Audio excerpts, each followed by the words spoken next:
A poesia é uma forma de expressão literária utilizada há séculos por poetas que desejam desnudar a realidade de uma forma mais suave e reflexiva, podendo também ser utilizada como uma forma de protesto, assim como fez Castro Alves na segunda metade do século XIX. Castro Alves nasceu em 14 de março de 1847 e foi considerado o poeta da liberdade. Em suas rimas e cantos demonstrava sensibilidade e denunciavam as condições existenciais de pessoas escravizadas. Suas poesias eram sobre liberdade, sonhos e luta. Um dos seus primeiros poemas sobre os escravizados que ele escreveu foi intitulado de A Canção do Africano, pois a forma que eles tinham de se expressar era através dos gestos, da dança, da música. Então, por isso que a poesia e toda a forma de expressão literária nesse período foi muito importante para denunciar e para dizer o que precisava ser dito. Agora nós vamos falar sobre Castro Alves e sobre a sua poesia. Castro Alves viveu no século XIX, né? No período em que o Brasil ainda era escravocrata, né? A escravidão ainda existia no Brasil, né?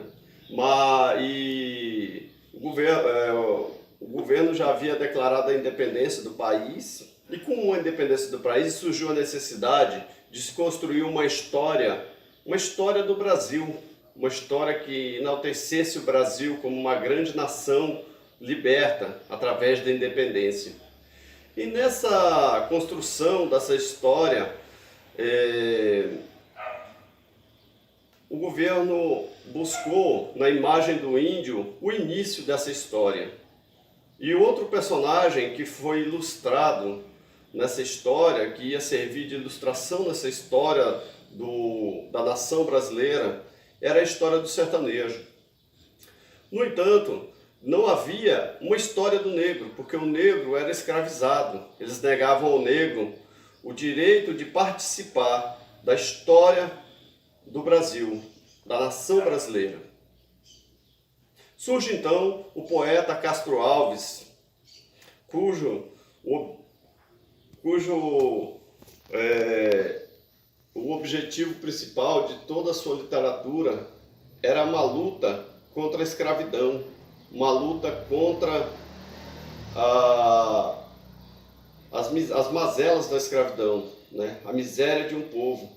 Ele lutava por justiça para aqueles homens escravizados, né?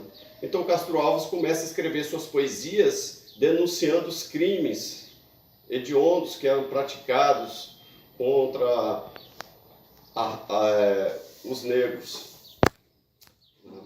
E ele vai escrevendo, né, e vai denunciando. E esse era o objetivo de toda a sua obra, denunciar a escravidão e lutar por essa justiça, né, para que esse povo também, que faz parte da nossa nação, que fez parte da construção do Brasil, pudesse ter sua história reconhecida e que seu povo fosse liberto e pudesse assim se tornar cidadão, né? Castro Alves declamava sua poesia, né, nas universidades, nos sarais e no teatro. Porque naquela época, mais da metade da população era analfabeto, então toda a maioria das pessoas não sabia ler, então ele tinha que declamar essas poesias e para fazer circular o pensamento da abolição, para proclamar as suas ideias diante de uma sociedade que não sabia ler. Então ele usou esses meios para atingir seus objetivos, né?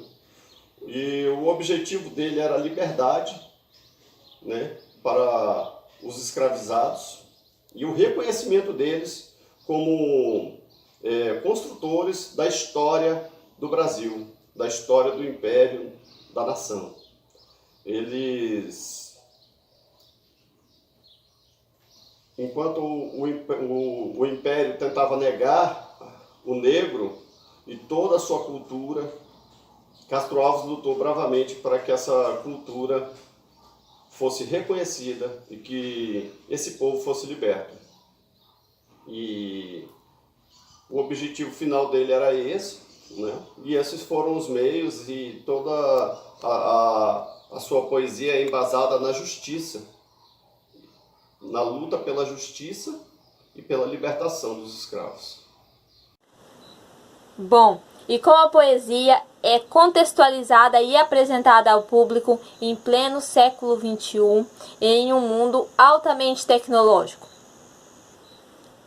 Com o avanço da tecnologia, as pessoas têm acesso à literatura de uma forma mais rápida e diversa, como por exemplo, ler obras poéticas em e-books, ou seja, em versão digital, pode pedir livros pela internet e receber na sua casa, assistir recitais de poesia através de vídeo na internet. Então tudo ficou muito mais fácil, acessível às pessoas. As pessoas fazem tudo sem sair de casa. E o artista digital, o escritor, o poeta, ele trabalha com imagens armazenadas na memória do seu computador. Então ele tem o poder de modificar as imagens, de editar. Então ele tem acesso à tecnologia, o que não tinha, por exemplo, na época de Castro Alves, né? A obra de arte contemporânea, ela perde sua hegemonia e se aproxima da tecnologia como estratégia de sobrevivência. Então, a poesia, ela ainda é muito importante e presente em nosso meio, só que ela é apresentada de uma forma diferente, uma forma mais tecnológica, mais rápida.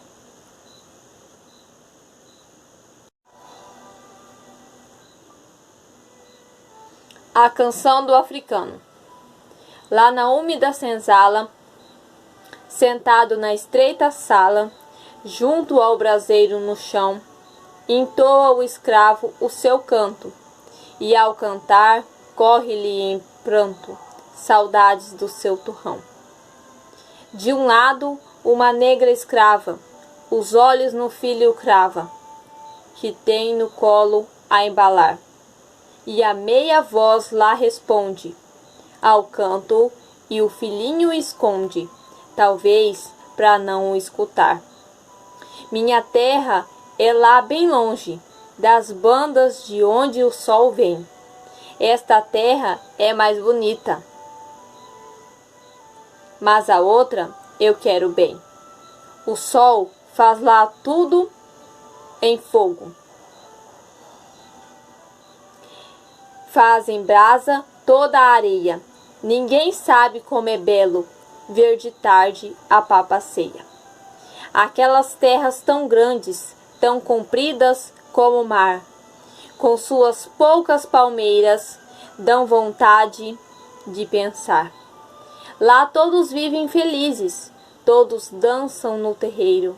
A gente lá não se vende, como aqui, só por dinheiro. O escravo calou a fala, porque na úmida sala o fogo estava a apagar. E a escrava acabou seu canto, para não acordar com o pranto o seu filhinho a sonhar. O escravo então foi deitar-se, pois tinha de levantar-se bem antes do sol nascer, e se tardasse, coitado, teria de ser surrado, pois bastava escravo ser. E a cativa desgraçada deita seu filho calada e põe-se triste a beijá-lo, talvez temendo que o dono não viesse em meio do sono de seus braços arrancá-lo.